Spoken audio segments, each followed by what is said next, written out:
আমার প্রশ্নটা হলো, আমি খেলাধুলা খুব ভালোবাসি আর তাই সামনে একটা স্পোর্টস টুর্নামেন্টের জন্য প্রস্তুতি নিচ্ছি। টুর্নামেন্টের সময় আসে তখন মন যেন আড়ষ্ট হয়ে যায়, পারফরমেন্স একদম ভেঙে পড়ে। মন তো আর আড়ষ্ট হতে পারে না।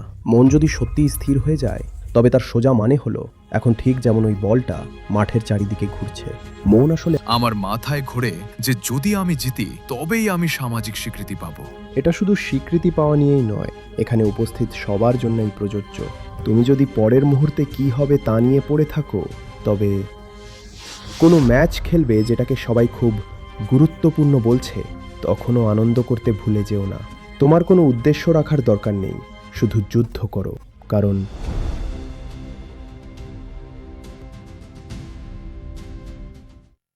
নমস্কার আচার্যজি, আমি হর্ষ।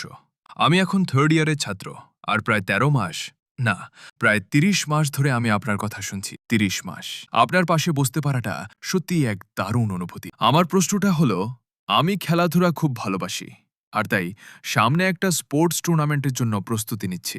আমি খুব মন দিয়ে প্র্যাকটিস করি, ঘন্টার পর ঘন্টা সময় দিই, কারণ আমি খেলতে ভালোবাসি। কিন্তু যখন ম্যাচ শুরু হয়, যখন টুর্নামেন্টের সময় আসে, তখন মন যেন আড়ষ্ট হয়ে যায়, পারফরমেন্স একদম ভেঙে পড়ে। আর বিষয়টা ঠিক তেমনও নয় যে আমি হেরে যাব, তাতে ঠিক আছে, কিন্তু কেন আমি নিজের লেভেলে পারফর্ম করতে পারছি না, সেটাই আসল সমস্যা। প্র্যাকটিসে তুমি ভালো খেলো। হ্যাঁ, সমস্যাটা হলো গত ১ বছর ধরে এটাই ঘটে চলেছে। তাই সামনের টুর্নামেন্টগুলোয় অংশ নেওয়ার উৎসাহটাও কমে গেছে। আর আমার মনে হয় জেতার জন্যই খেলো, কিন্তু জয়ের ফলাফলটাকে আগেভাগে কল্পনা করো না, বা উপভোগ করার নেশায় থেকো না। তুমি কি খেলো? আমি আসলে হকি খেলি। ভালো, জেতার জন্যই খেলো, অবশ্যই জেতার জন্য খেলো। কিন্তু জয় বা হারের পরে কি হবে তা নিয়ে খুব একটা মাথা ঘামিও না। আমি বোধহয় এই বিষয়টাকে খুব বেশি গুরুত্ব দিয়ে ওটাই ফেলছি। ওটাই তোমাকে আটকে দিচ্ছে। আমি এটা নিয়ে অনেক তলিয়ে ভেবেছি। আমি বোধহয় এমন এক অবস্থায় আছি যেখানে হার জিতের সাথে নিজের আত্মসম্মানকে আমি এতটাই জড়িয়ে ফেলেছি যে না, জেতাটা ঠিক আছে, জেতাতে কোনো ভুল নেই, কিন্তু সেই জয়টা যেন অর্থহীন হয়। অর্থহীন বলতে আমি নেতিবাচক কিছু বোঝাচ্ছি না, আমি বলতে চাইছি তা যেন তাৎপর্যহীন হয়। জয়ই তোমার লক্ষ্য হওয়া উচিত, কিন্তু এমন লক্ষ্য নয় যেটা তোমাকে বাড়তি কোনো জাগতিক সুখ এনে দেবে। হ্যাঁ, আমি যদি হকির মাঠে থাকি তবে আমার উদ্দেশ্য গোল করাই হবে। আমার উদ্দেশ্য হবে নিখুঁতভাবে পাস দেওয়া, নিখুঁতভাবে বল রিসিভ করা। একজন ভালো খেলোয়াড় হওয়ার জন্য যা যা প্রয়োজন এবং নিজের দলকে জেতানোর জন্য যা দরকার, আমি তার সবটাই করব। বেশ, কিন্তু জয়ের ফলে আমি কি পাবো বা হারলে আমার কি হবে সেসব নিয়ে আমি একেবারেই ভাবছি না। আমি এটা নিয়ে সারাক্ষণ ভাবতাম। নিজেকে বলি যে এসব নিয়ে আর ভাববো না, কিন্তু মন তো আর আমার নিয়ন্ত্রণে নেই। তাহলে এর মানে তুমি হকিকে যথেষ্ট ভালোবাসো না। হকিকে তোমাকে এতটাই ভালোবাসতে হবে যাতে ভবিষ্যতের কোনো চিন্তা সেখানে ঢোকার জায়গাই না পায়।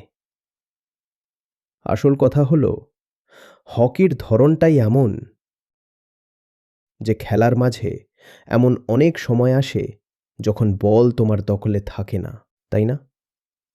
আর ঠিক সেই ফাঁকেই তুমি রাজ্যের আজেবাজে কথা ভাবতে শুরু করো। না না, মনটা আসলে একদমই আড়ষ্ট হয়ে যায়। মন তো আর আড়ষ্ট হতে পারে না। মন যদি সত্যিই স্থির হয়ে যেত তবে সেটা ভালোই হতো। মন যদি সত্যিই স্থবির বা স্থির হয়ে যায় তবে তার সোজা মানে হলো এখন ঠিক যেমন ওই বলটা মাঠের চারদিকে ঘুরছে, তুমিও ঠিক তেমনই কোনো বাধা ছাড়াই মাঠময় খেলে বেড়াবে। আসলে মন আড়ষ্ট হচ্ছে না, মন আসলে ফলাফল নিয়ে আচ্ছন্ন হয়ে আছে। হ্যাঁ, আমার মাথায় ঘোরে যে যদি আমি জিতি তবেই আমি সামাজিক স্বীকৃতি পাবো। হ্যাঁ, আর এটা শুধু স্বীকৃতি পাওয়া নিয়েই নয় বা হকি নিয়েই নয়, এটা পড়াশোনাতেও খুবই হয়। এখানে উপস্থিত সবার জন্যই প্রযোজ্য। তুমি যদি পরের মুহূর্তে কি হবে তা নিয়ে পড়ে থাকো, তবে এই মুহূর্তে যা ঘটছে তাতে নিজেকে সঁপে দিতে পারবে না। অবশ্যই বাস্তব স্তরে আমাদের সামনে কিছু তাৎক্ষণিক লক্ষ্য থাকেই। আমরা সেই লক্ষ্যগুলোর কথা মাথায় রাখি ঠিকই, কিন্তু সেগুলোকে টেনে নিয়ে খুব দূরের ভবিষ্যতে গিয়ে ফেলি না।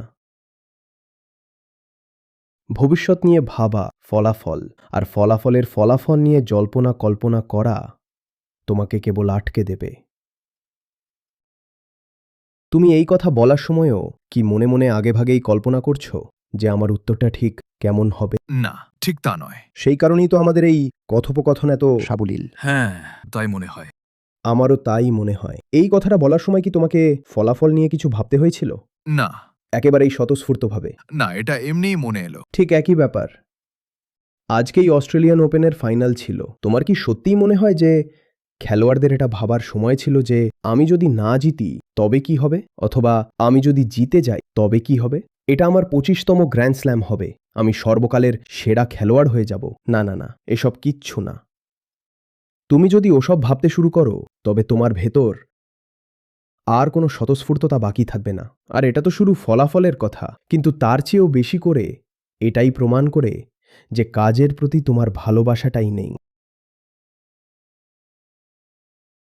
আমি বিষয়টা নিয়ে আরও ভেবে দেখব। এটা বেশ সহায়ক ছিল।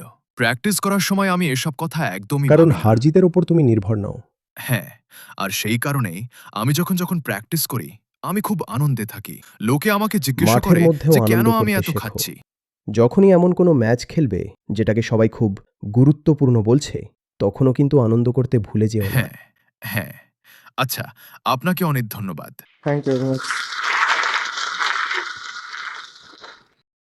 তাহলে জয়লাভ ছাড়াও যে কোনো কাজ করার সময় আমাদের আর কী ধরনের মোটিভেশন থাকা উচিত? তোমার মোটিভেশনের দরকার কি? মানে এই যে ছোট একটা ব্যাপার যাকে আমরা ভালোবাসা বলি, সেটা কি যথেষ্ট নয়? অন্য আর কি মোটিভেশন লাগে মানুষের? মোটিভেশন তো বাইরের একটা ধাক্কার মতো। প্যাশন। একে প্যাশন বলো বা যা খুশি। তুমি যখন কোনো একটা কাজ করছো, তখন এটা ধরে নেওয়া হয় যে তোমার ভেতর থেকেই সেই কাজটা করার একটা জোরালো কারণ আছে। তা না হলে তুমি সেখানে আছো কেন? থেকো না সেখানে। যাদের ইচ্ছে নেই, কেবল তাদেরই মোটিভেট করতে হয় বা জোর করে ঠেলতে হয়। সত্যি বলতে, আধ্যাত্মিক পরিভাষায় মোটিভেশন শব্দটা বেশ নোংরা একটা শব্দ। শ্রীমদ্ ভগবদ্গীতার মূল কথাটাই হল নিষ্কাম কর্ম, উদ্দেশ্যহীন কর্ম, যেখানে কোনো মোটিভেশন থাকবে না। কিন্তু দুর্ভাগ্যের বিষয় হল এই গীতার দেশেই মোটিভেশন নিয়ে এত হইচই। কৃষ্ণ কি অর্জুনকে মোটিভেট করছিলেন? আসলে তিনি তাকে বলছিলেন যে তোমার কোনো উদ্দেশ্য রাখার দরকার নেই, শুধু যুদ্ধ করো, কারণ এটাই সঠিক কাজ। কোনো মোটিভেশনের প্রয়োজন নেই, স্রেফ নিষ্কাম যুদ্ধ। তোমার কোনো মোটিভেশনের দরকার নেই, আর যদি তোমার মোটিভেশন লাগে তবে বুঝতে হবে তুমি ভুল জায়গায় আছো, তোমার উৎসটাই ভুল। যাদেরই মোটিভেশনের প্রয়োজন হয় তাদের নিজেদের ভেতরটা একবার ভালো করে তলিয়ে দেখা উচিত।